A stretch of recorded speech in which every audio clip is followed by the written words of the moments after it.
Bonjour Michel Barnier. Bonjour. Merci d'avoir accepté l'invitation d'LCI. Vous avez occupé beaucoup de fonctions dans la République. Vous avez été plusieurs fois ministre. Ensuite, vous avez mené une carrière à Bruxelles. Vous avez été commissaire européen. Et on peut trouver aujourd'hui... Élu local aussi, si vous me permettez, pendant conseiller plus général. longtemps qu'à Bruxelles. Et... Vous avez présidé le Conseil général de Savoie. Oui, et c'est important pour moi de rappeler mes racines et ce que j'ai appris à cette occasion. D'accord. Et vous publiez maintenant, vous êtes donc présent en librairie par l'intermédiaire d'un livre qui s'appelle La Grande Illusion, journal secret du Brexit 2016-2020, puisque vous étiez le négociateur pour la communauté européenne, le Conseil européen, avec nos amis britanniques qui voulaient et qui ont quitté l'Europe. Cette expérience de 4 ans de négociations difficiles que vous racontez dans votre livre vous a appris quoi ? M'a appris que l'unité des Européens était possible, à condition de la vouloir, de la cultiver, et nous l'avons fait pendant 4 ans. Elle m'a appris que quand les Européens sont ensemble, ils peuvent défendre ce qu'ils ont construit.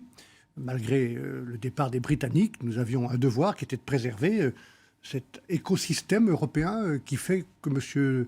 Biden ou M. Trump avant lui, ou le président chinois nous respectent. Ce n'est pas encore notre politique étrangère, ce n'est pas notre politique de défense, c'est le marché unique. Cet écosystème de 22 millions d'entreprises, de 450 millions de citoyens dans lequel nous vivons et qu'il faut améliorer, qu'il faut corriger parce qu'il y a des leçons aussi. C'est ma troisième réponse à votre question, Jean-Michel Apathy. Le Brexit, il ne s'est pas produit par hasard. Il y a bien sûr des raisons britanniques, la nostalgie et du nationalisme, mais il y a aussi une colère sociale qui s'est exprimée à cette occasion. Le sentiment d'être abandonné, que l'Europe ne s'occupait pas de vous, que la désindustrialisation privait l'avenir pour les jeunes, l'immigration mal maîtrisée. Ce sont des sentiments populaires qu'il ne faut pas confondre avec le populisme. Ce sont des sentiments légitimes qui ont, c'est ce que vous suggérez, qui ont donc abouti à ce résultat. Et si ça s'est produit là-bas, ça peut se produire ailleurs. Oui, c'est ce que je dis. Je viens de gérer pendant 4 ans, au nom de l'Union européenne, de tous les Européens, pour organiser un divorce ordonné, si je puis dire. Je viens de traiter un problème, quelque chose qui était improbable, le Brexit, y compris pour ceux qui l'ont voulu, il y a 4 ans et demi. C'est pas gagné, donc je dis, faisons attention, parce que d'autres situations improbables, l'élection de l'extrême droite chez nous, peuvent se produire si on ne fait pas attention et si on n'écoute pas le sentiment populaire. On va en parler. La grande illusion, c'est un peu l'Europe, non, la grande illusion ? Ah, je ne crois pas que ce soit une illusion. C'est une promesse qui a été respectée, de paix, de stabilité. C'est ce grand marché que je viens d'évoquer, qui a demandé 50 ans de travail. Ce sont des déceptions, des erreurs. Par exemple, je peux dire que l'une des raisons de ce Brexit, c'est la colère sociale que j'évoquais, provoquée par les conséquences de la crise financière. Et cette crise financière s'est aggravée il y a une dizaine d'années en Europe parce que nous avions désarmé l'Europe. Il y a eu un excès de libéralisme, d'ultralibéralisme. On a permis à des banquiers de faire ce qu'ils voulaient et de se mettre à leur propre service plutôt que d'être au service de l'économie réelle. Voilà une erreur fondamentale de l'Europe. Ce n'est pas une illusion, l'Europe. Non, ce n'est pas une illusion. C'est une réalité. Vous dites dans ce livre que... Excusez-moi, c'est non seulement pas une illusion, mais c'est une nécessité vitale que d'être ensemble si on ne veut pas être sous-traitant ou sous influence de la Chine et des États-Unis. Moi, je suis patriote. Je suis pour la souveraineté nationale. La question, c'est comment on défend notre souveraineté nationale dans le monde d'aujourd'hui, où un certain nombre de pays, Jean-Michel Apathy, sont déjà autour de la table, sans demander la permission. Ils ont besoin de personne. Est-ce qu'on veut être, nous, derrière la table, à regarder ce qui se passe et à être spectateur de notre propre avenir, ou est-ce qu'on veut être acteur ? C'est toute la question. Moi, j'ai envie que mon pays... Je ne me suis pas engagé avec De Gaulle quand j'avais 15 ou 16 ans, comme jeune militant, pour qu'on soit spectateur ou sous influence. Mais vous dites aussi qu'aujourd'hui, peut-être l'Allemagne est trop forte ou la France trop faible pour que l'Europe soit équilibrée. Oui, je constate depuis 10 ans que notre influence a diminué, que les Allemands sont mieux organisés. Par notre faute, hein ? Vous dites que les Allemands sont mieux organisés, donc nous sommes mal organisés. Mais d'une manière générale, il ne faut pas reprocher aux autres d'être forts et de réussir. Il faut regarder pourquoi nous sommes faibles, pourquoi nous avons parfois de la distance ou de l'arrogance à l'égard des autres, pourquoi nous avons un manque de compétitivité. Ce n'est pas Bruxelles. L'Allemagne a réussi sa compétitivité tout en étant comme nous dans le marché unique et dans la zone euro. Donc nous avons de vrais problèmes, c'est ce que je vais essayer de dire dans les semaines ou les mois qui viennent. Et La Grande Illusion, pour en terminer, bien sûr, c'est le grand film de Jean Renoir, 1937, avec Jean Gabin et Pierre Freinet, et puis Erich von Stroheim, un officier allemand, un officier français. C'était déjà La Grande Illusion. Oui, enfin, c'est un très beau film avec des dialogues formidables. Je ne veux pas comparer les situations de l'avant-guerre et de ce qui se passe aujourd'hui. Je dis simplement que la promesse de paix a été respectée. nous avons besoin d'être ensemble et la difficulté de l'Europe, c'est de réussir à mutualiser ces nations en respectant l'identité nationale. Parce que les citoyens, dans tous les peuples, ont envie de garder leur langue, leur tradition, leur culture. Donc ça, c'est pas une illusion, mais c'est une construction difficile et originale aussi. Vous avez été, vous l'avez rappelé, président du Conseil général de Savoie, sénateur, député, ministre de l'Environnement, des Affaires européennes, des Affaires étrangères, de l'agriculture, commissaire européen. J'ai une question très simple. Si vous répondez par oui ou par non, c'est formidable. Avez-vous envie de présider la République, Michel Barnier? J'ai simplement envie d'être utile. Non, ça c'est trop facile. Ça. Non. Est-ce que la question que vous me est-ce posez... que l'expérience qui est la vôtre aujourd'hui dans votre parti, où tout de même les gens d'expérience ne sont pas nombreux, vous font dire que vous pouvez, comme d'autres, avoir envie de présider la République? Mais cette perspective ne me fait pas peur. Je me prépare et je serai au rendez-vous. Vous préparez? Je me prépare. La réalité, c'est que la question que vous posez est une question très grave. Oui. Est-ce que vous êtes, Michel Barnier, candidat ou pas à la présidence de la République? Et je ne vais pas vous donner la réponse aujourd'hui. Ce n'était pas tout à fait ma question. Est-ce que vous pensez que votre expérience vous permet d'imaginer présider la République? Je vous ai répondu. Je vous ai dit que cette expérience, une certaine méthode aussi, qui consiste à mettre des gens ensemble, à les faire travailler, comme nous l'avons fait avec Jean-Claude Killy pour les Jeux Olympiques. 1992. 92, tous ceux qui ont participé aux Jeux, et j'ai toujours maintenu cette méthode, ils ont eu le sentiment de s'améliorer personnellement en participant à la réussite d'un projet collectif. Et j'ai envie aujourd'hui d'être utile pour que chaque Français qui est nécessaire, qui est utile, qui a une valeur ajoutée, se dise qu'il peut être fier de participer au succès de la France. Et donc remettre les gens ensemble plutôt qu'ils soient dos à dos, comme c'est le cas aujourd'hui. Et donc participer à ce débat, vous l'avez dit, avec l'expérience qui est la vôtre, c'est vous imaginer par rapport à d'autres compétiteurs plus capables qu'eux de tenter de conquérir le suffrage de vos concitoyens. Chacun de ceux dans ma famille politique, il y a beaucoup de talent. La question, c'est comment... Non, il n'y a jamais trop de talent. Parce que chez vous, oui. Chez vous, c'est un peu le bazar, si je peux me permettre. Oui, mais ça, c'est votre regard d'observateur. Vous avez le droit de le dire. Moi, je constate beaucoup de talent, des gens qui ont des responsabilités, qui les exercent bien. Xavier Bertrand, Laurent Wauquiez, Valérie Pécresse et Jean Rotner. Bruno Retailleau. Oui, pas les oublier. Oui, non, je ne les oublie pas. Non, je parle des présidents de région, puisque nous sommes à la veille des élections régionales et des départementales qui sont très importantes. Donc, beaucoup de talent, il n'y en a jamais trop. Qu'est-ce que vous faites de tous ces talents? Une équipe de France, dont la France a besoin, de gens compétents et expérimentés. Et après, il faut un chef d'équipe. Notre problème, c'est que nous n'arrivons pas à faire de ces talents une force collective pour l'instant. Donc il faut du temps pour se retrouver, pour parler, pour se respecter. Et moi, je vais travailler. C'est pour ça que je ne peux pas répondre à votre question aujourd'hui. Je vais travailler à ce travail collectif. Voilà.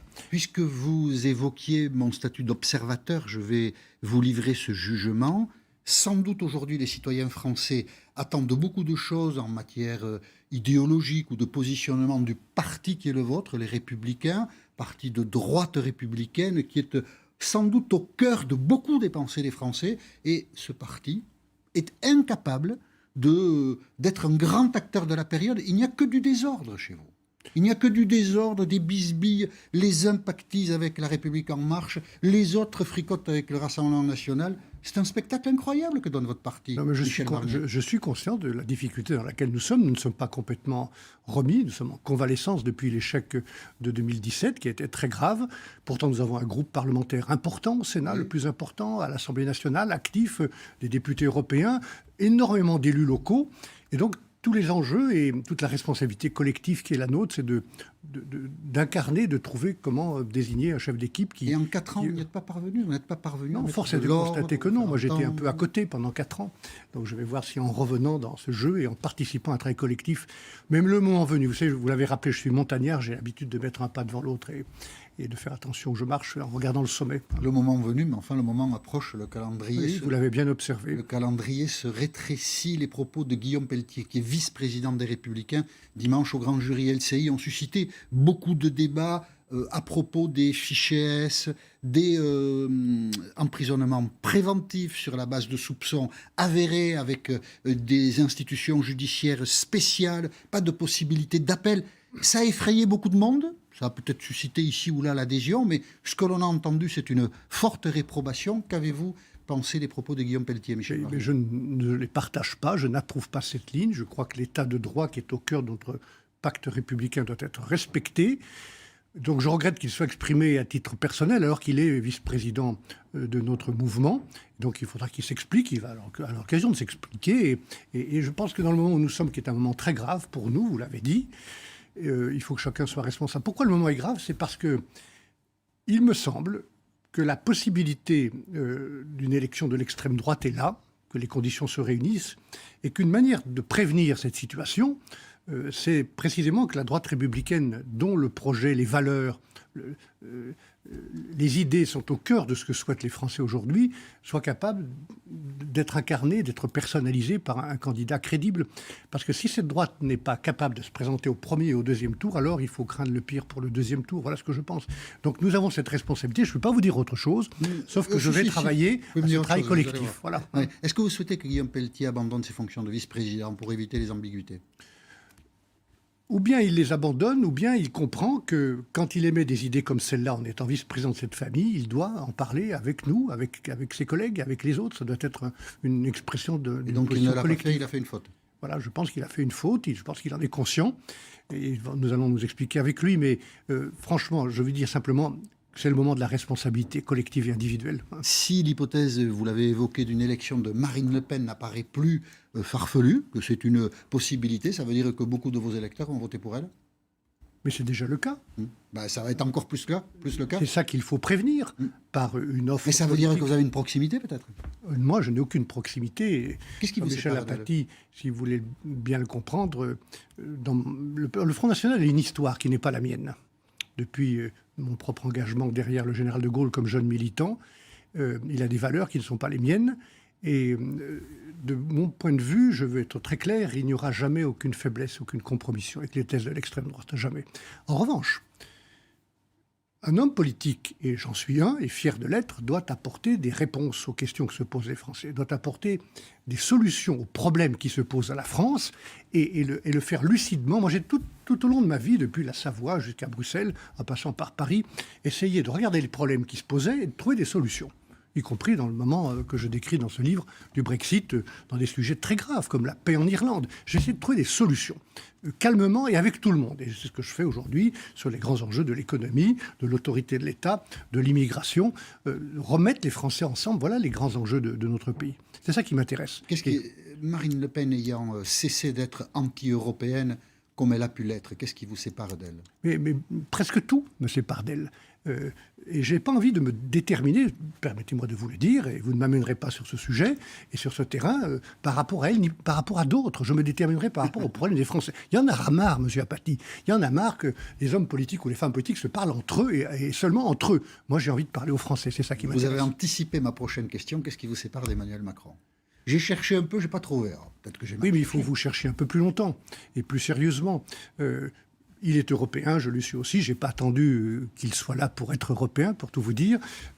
Probablement, d'abord une question de méthode. Je pense que la gestion du pouvoir est trop solitaire aujourd'hui et que ce pays a besoin d'être rassemblé, qu'on a besoin au sommet de faire davantage confiance ce qu'on appelle les corps intermédiaires, c'est-à-dire les syndicats qui sont très importants, aux élus locaux, au Parlement qui est rabaissé aujourd'hui. De Gaulle a beaucoup écrit sur la solitude. La solitude nécessaire du chef. Puisque vous avez cité le général de Gaulle. Oui, non, mais le général de Gaulle faisait attention, permettez-moi de vous le dire, il est même tombé en 69 pour un référendum où il voulait donner davantage de pouvoir aux régions. Donc, oui, mais la solitude, c'était quand même chez lui. Le chef doit décider seul à la fin, mais ça ne l'interdit pas et ça devrait au contraire l'encourager à écouter tout le monde à l'avant. Et vous ne gérez pas une crise comme le Covid tout seul avec la seule administration d'État. Les Allemands n'ont pas fait ça. Et c'est une partie du problème que nous avons à gérer, de faire davantage confiance aux régions, aux départements, aux communes, aux syndicats et au Parlement national. Voilà ce que je pense. Il faut travailler davantage ensemble. Savez-vous, Michel Barnier, comment votre parti va déterminer celui qui les représentera lors de l'élection? Une primaire? Moi, je ne crois pas qu'il soit utile ni nécessaire de perdre ce temps des primaires qui est un temps de polémique et de surenchère. J'espère que tous ceux dont on parle, et qui sont des gens importants, qui ont une expérience, devraient se mettre autour d'une table et réfléchir entre eux à comment constituer cette équipe, comment déterminer le projet dont la France a besoin à partir de nos idées, de nos valeurs, et déterminer un chef d'équipe. Je pense qu'on est capable de faire ce travail. La vie rêvée de la politique, ça, Michel Barnier. Oui, mais ça n'empêche pas et d'avoir de l'énergie et aussi un peu d'utopie. Il y a des utopies, Jean-Michel Apathy, qu'on peut construire. Et donc vous êtes heureux de revenir dans la politique française? J'ai jamais cessé d'être dans la politique française. Je suis content d'être à temps plein dans mon pays, de revenir comme je l'ai fait dans le Grand Est, la semaine dernière en Auvergne, cette semaine en Bretagne, aux côtés des Français, de les écouter. Parce que chaque fois que je suis sur le terrain, depuis toujours, j'apprends des choses en écoutant les gens. Et donc, ceux qui veulent vous lire en librairie retrouveront La Grande Illusion, le journal secret du Brexit 2016-2020, édité chez Gallimard.